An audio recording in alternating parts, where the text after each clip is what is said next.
Doctor plus viewers அனைவருக்கும் வணக்கம். நான் டாக்டர் நித்யா, சித்தா பிசிஷியன்.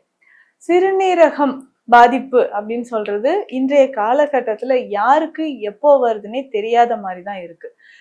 நார்மலா இருக்கக்கூடிய ஒரு நபர் திடீர்னு சில சிம்டம்ஸ் தெரியுதுங்க, 1 மந்த்தா தான் இந்த சிம்டம்ஸ்லாம் இருக்கு, நான் போய் டெஸ்ட் பண்ணி பாக்குறேன் அப்படின்னு பார்த்தோம்னா, இப்போ நம்ம வந்து ஓகே, தற்செயலாக நம்ம இதெல்லாம் பார்க்கும் பொழுது யூரியா லெவல், கிரியேட்டின் லெவல்லாம் அதிகமா இருக்கே அப்படின்ற மாதிரி ஒரு ஷாக்கிங் நமக்கு வரும். ஸோ அப்போ அந்த மாதிரி வரும்போது இல்ல இது நமக்கு இருக்க வாய்ப்பு இல்லை, திரும்பவும் நம்ம இன்னொரு 2 days கழிச்சு இன்னொரு டெஸ்ட் எடுத்து பார்க்கலாம் அப்படின்ட்டு திரும்பவும் டெஸ்ட் எடுத்து பார்ப்போம். ஸோ அந்த மாதிரி இருக்கும்போது சில நபர்களுக்கு கிரியேட்டின் லெவல் அதிகமாகிறதோ, யூரின் லெவல் அதிகமாகிறதோ, இஜிஎஃப்ஆர் அப்படின்னு சொல்றோம், எஸ்டிமேட்டட் குளோமெருலர் ஃபில்ட்ரேஷன் ரேட், இது வந்து குறைவாக இருக்கிறதோ நம்ம பார்க்குறோம். ஸோ இந்த மாதிரி இருக்கும்போது சிறுநீரகங்கள்ல அதிகமான பாதிப்பு இருக்கு. என்ன இருக்க போகுதுன்னா, சிறுநீரகம் சுருங்கி இருக்கு அப்படின்னு சொல்லுவாங்க. ஸோ நம்ம சிறுநீரகங்கள்ல இருக்கக்கூடிய ஜிஎஃப்ஆர் ரேட் குறைஞ்சி, ஸோ சிறுநீரக ஃபங்க்ஷன் வந்து கொஞ்சம் கொஞ்சமாக குறைஞ்சி, ஸோ இதுல வந்து பேரன்கைமல் டிசீஸ், சிஸ்டைட்டிஸ், அதுக்கப்புறம் பைலேட்ரல் மெடிக்கல் ரீனல் டிசீஸ், இந்த மாதிரி எல்லாம் கண்டிஷன் வந்து போட்டு கொடுப்பாங்க. ஸோ இது இருக்கும்போது பொதுவாகவே நம்ம சிறுநீரகங்கள் பாதிப்பு இருக்கு அப்படின்றத நம்ம தெரிஞ்சுக்கலாம். ஸோ இந்த மாதிரி இருக்கக்கூடிய சமயத்தில் நமக்கு இந்த மூலிகை மருந்துகள் எடுத்து, சித்த மருந்துகள் எடுத்து சிறுநீரக பாதிப்பிலிருந்து முழுவதுமாக வெளியில வர முடியுமா, இல்ல எந்த ஸ்டேஜ் வரைக்கும் இதை அப்படியே மெயின்டைன் பண்ணணுங்க, அப்போ நம்ம சித்தா மெடிசன் சாப்பிடும்போது எந்த லெவல்ல நம்ம மெயின்டைன் பண்ணணும், இதையும் நம்ம தெரிஞ்சுக்கணும். ஸோ அப்போ பேசிக்கா வந்து பார்த்தோம்னா, நம்ம உடல்ல இந்த ஜிஎஃப்ஆர் அப்படின்றத நம்ம கரெக்டா டெஸ்ட் பண்ணி பார்க்கும்பொழுது கொஞ்சம் கொஞ்சமாக நமக்கு இம்ப்ரூவ்மெண்ட் வந்து தெரிய ஆரம்பிக்கும்.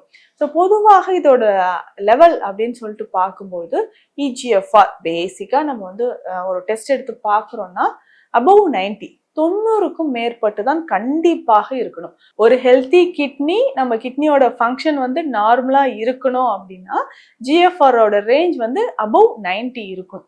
சரி, இது குறைய குறைய எந்த மாதிரியான ஸ்டேஜ்ல இருக்கோ, அதுக்கு என்னென்ன சிம்டம்ஸ் இருக்கும் அப்படின்னு நம்ம தெரிஞ்சுக்கணும். ஏன்னா நிறைய பேர் சொல்ற விஷயம் என்னன்னா, அவங்க வந்து லாஸ்ட் ஸ்டேஜ்ல தாங்க எனக்கு தெரியும், ரொம்ப நாளா இந்த சிம்டம்ஸ் இருந்துச்சு, ஆனா இது நான் கிட்னி ஃபெயிலியர்னு நான் நினைக்கல, அதனால நான் கேர்லெஸ்ஸா விட்டுட்டேன் அப்படின்னு சொன்னீங்கன்னா, ஸோ அவர்களுக்கு இது ரொம்ப ரொம்ப யூஸ்ஃபுல்லா இருக்கு. ஏன்னா அந்த டைம்ல ஐயோ இவ்வளோ நாள் நீங்க விட்டுட்டீங்களே, இவ்வளோ சிம்டம்ஸ் வந்து சிவியரா இருந்திருக்கே, ஸோ கவனிக்காம விட்டுட்டோமேன்ட்டு எல்லாருக்குமே அது வந்து ஒரு மிகப்பெரிய சங்கடத்தை தர மாதிரியான ஒரு விஷயமா இருக்கும். ஸோ அப்போ அந்த டைம் அந்த மாதிரியான ஒரு சுச்சுவேஷன் வராமல் இருக்கிறதுக்கு இந்த சிம்டம்ஸ் எல்லாம் இருக்கா, உடனடியா அதற்கான சிகிச்சைகளை கண்டிப்பா எடுத்துக்கோங்க. சரி, இப்போ எந்த ஸ்டேஜ் இப்போ பொதுவாகவே கிட்னி பார்த்தோம்னா 5 ஸ்டேஜஸ் இருக்கு. ஸோ எந்தெந்த ஸ்டேஜஸ்ல பாதிப்பு ஏற்பட்டிருக்குன்றத நம்ம தெரிஞ்சுக்கணும். ஃபர்ஸ்ட் ஸ்டேஜ் அப்படின்னு பார்க்கும்போது நமக்கு இந்த ஜிஎஃப்ஆர் ரேட் அப்படின்னு சொல்றது ரொம்ப அதிகமாக தான் இருக்கும். ஒரு 90, 95 அந்த மாதிரி இருந்து யூரியா கிரியேட்டின் லெவல் வந்து பார்டர் லைன்ல இருக்கு. ஸோ யூரியா வந்து பார்த்தோம்னா ஒரு 25லேருந்து 30க்குள்ளேயோ, இல்லை கிரியேட்டினோட லெவல் வந்து ஒரு 1.5, 1.8 அந்த மாதிரி இருக்கு. ஸோ காட்ஸ் கிரேஸ் நமக்கு வந்து இந்த ஸ்டேஜ்லேயே நமக்கு தெரிய ஆரம்பிச்சிருச்சுன்னா இமிடியேட்டா நம்ம வந்து சிகிச்சைகளை ஆரம்பிச்சிடலாம். ஆனால் இந்த ஸ்டேஜ்ல தான் நிறைய பேர் டயக்னோஸ் பண்ணால் நம்ம தவறிடுறோம். இது கொஞ்ச நாள் ஆக ஆக செகண்ட் ஸ்டேஜுக்கு வந்து போக ஆரம்பிக்குது. இப்போ செகண்ட் ஸ்டேஜுக்கு வந்து போக ஆரம்பிக்குது அப்படின்னு சொன்னால் அந்த இஜிஎஃப்ஆர் ரேட் வந்து 60லேருந்து ஒரு 80க்குள்ள இருக்கும். ஸோ அப்போ கிட்னியோட டேமேஜ் கொஞ்சம் அதிகமாக இருக்கும். மேபி கிட்னி சுருங்கி இருக்கலாம், இல்லை கிட்னியில் ரைட்லோ லெஃப்ட்லயோ நமக்கு சின்ன கட்டிகள் மாதிரி ரீனல் கார்டிகல் சிஸ்ட் அப்படின்னு சொல்லுவாங்க. ஸோ இந்த மாதிரி சிஸ்ட் வந்து ஏற்படவும் வாய்ப்புகள் இருக்கு. ஸோ இந்த கண்டிஷன்லையும் வந்து பார்த்தோம்னா ஸ்பெஷல் மெடிசன்ஸ் தான் நம்ம வந்து கொடுத்துட்ருக்குறோம். ஸோ இதற்கு அடுத்தது இஜிஎஃப்ஆர் அப்படின்னு சொல்லக்கூடிய ஸ்டேஜில் தேர்ட் அப்படின்னு பார்த்தோம்னா ஒரு 30 to 60க்குள்ள இருக்கிறது. ஸோ இந்த ஸ்டேஜில் வந்து பார்த்தோம்னா ரொம்ப சிம்டம்ஸ் வந்து கொஞ்சம் சிவியரா ஆகிற மாதிரி இருக்கும். கால் வீக்கம் இருக்கும், யூரின் போக முடியல, நிறையா போகுது, பேசவே முடியல, பேசும்போது வாய்ப்பகுதி வந்து ரொம்ப ட்ரை ஆகுது, ஸோ பேட் ஸ்மெல் வர மாதிரி இருக்கு, யூரின் அவுட்புட் வந்து கொஞ்சம் நிறையா போகிற மாதிரி இருக்கு. ஸோ இந்த கண்டிஷன் எல்லாமே சொல்லுவாங்க. ஸோ இது வந்து தேர்ட் ஸ்டேஜில் நமக்கு நடக்கும். ஃபோர்த் ஸ்டேஜ்ல என்ன நடக்குது அப்படின்னு பார்த்தோம்னா, பெரும்பாலும் கிட்டத்தட்ட நமக்கு உடலோட இயக்கங்களே நமக்கு பாதிப்பு ஏற்பட்டிருக்கு. இந்த ஜிஎஃப்ஆர் லெவல் அப்படின்னு பார்த்தோம்னா 20யோ இல்ல 30 அதுக்குள்ளேயே அந்த ரேஞ்ச்லயே தான் இருக்கும். ஸோ இந்த 4th ஸ்டேஜ்ல கிட்டத்தட்ட நமக்கு கிட்னியோட ஃபங்க்ஷன் டோட்டலாவே டேமேஜ் ஆயிருக்கு அப்படின்ற மாதிரி இருக்கும். ஸோ இது வந்து 4th ஸ்டேஜ்ல இருக்குது. ஸோ அந்த டைம்ல நமக்கு வந்து யூரின் பாஸ் பண்ணும்போது ரொம்ப நுரைச்சி போறதோ, கால் வீக்கமோ, தலைமுடி உதிர்தல், சருமத்துல வந்து சின்ன சின்ன கொப்புளங்கள் மாதிரி கட்டிகள் ஏற்படுறது, இது எல்லாமே இருக்கும். ஸோ இதை நம்ம சரி செய்யறதுக்கு என்னென்ன வழிமுறைகள்னு பார்க்கலாம். லாஸ்ட் ஸ்டேஜ் அப்படின்னு பார்த்தோம்னா 5th stage.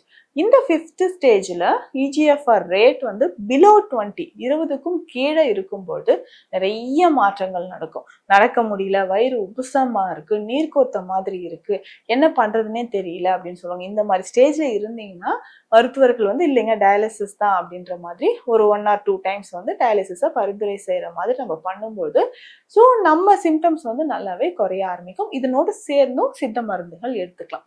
So first 3 stages வரைக்குமே கம்ப்ளீட்டா நம்ம வந்து சித்த மருத்துவத்தின் மூலமே குணப்படுத்தலாம். சில நோய் நிலைகள், ஸோ அந்த கண்டிஷன், ஏஜ், இதை பொறுத்தும் நமக்கு மாறுபாடு இருக்கும். ஸோ அவங்கவுங்களுக்கு ஏற்ற மாதிரியான நம்மளுடைய டயட் பிளான் வந்து சொல்லிட்டு, டயட் பிளான், மெடிக்கேஷன், அந்த என்ன ட்ரீட்மெண்ட் நீங்கள் எடுத்திருக்கிறீங்களோ, தென் மெடிசன். ஸோ இது எல்லாமே கம்ப்ளீட்டாக நம்ம வந்து சேஞ்ச் பண்ணி எடுக்கும்போது கொஞ்சம் கொஞ்சமாக நமக்கு சிறுநீரக பாதிப்பிலிருந்து விடுபட முடியும். பட் இந்த கிரைட்டீரியாலாம் நம்ம பார்க்கணும் இல்லையா? ஏஜ் எவ்வளோ நல்லா இருக்குது, எவ்வளோ டேமேஜ் ஆயிருக்கு அப்படின்றதெல்லாம் பார்த்துட்டு நம்ம டிசைட் பண்ணிக்கலாம்.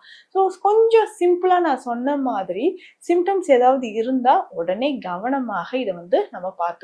அப்போ சிம்டம்ஸ் எதுனா இருக்கு, வாந்தி வர மாதிரி இருக்கு, தலை சுத்தல் இருக்கு, கண் எரிச்சல் இருக்கு, ஸோ வயிற்று பகுதியில் அடிக்கடி வாந்தி வந்து ஒரு இரிட்டேஷன் ஏற்படுது, யூரின் பாஸ் பண்ணவே முடியல, ரொம்ப சிரமமா இருக்கு அப்படின்னு சொன்னா இது எல்லாமே சிறுநீரக பாதிப்பினால் வரக்கூடிய சிம்டம்ஸ்.